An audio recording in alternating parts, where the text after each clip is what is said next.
Hi friends, welcome to 3 rose kitchen. இன்றைக்கி என்ன dish பார்க்க போகிறோம்னா தவா சில்லி சிக்கன் ஃப்ரை தாங்க பார்க்க போகிறோம். அதுக்கு தேவையான பொருட்கள்: சிக்கன் 250 கிராம் எடுத்துருக்குறாங்க, கறி மசால் தூள் ஒரு 1/4 டீஸ்பூனுங்க, சில்லி சிக்கன் பவுடர் ஒரு 3 டேபிள் ஸ்பூன் எடுத்துருக்குறேன், லெமன் ஒரு ஒரு பழங்க, மிளகுத்தூள் 1/4 டீஸ்பூன், மஞ்சள் தூள் 1/4 டீஸ்பூன், தயிர் ஒரு 2 table spoon, ginger garlic paste அரை டீஸ்பூனுங்க, மிளகாய்த்தூள் அரை டீஸ்பூன்.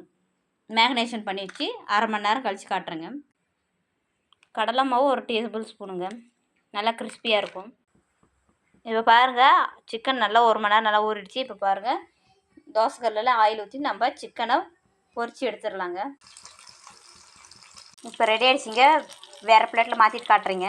தவா கிரில்டு சில்லி சிக்கன் தயாராகிடுச்சிங்க. நீங்களும் இந்த டிஷ் செஞ்சு பாருங்கள்.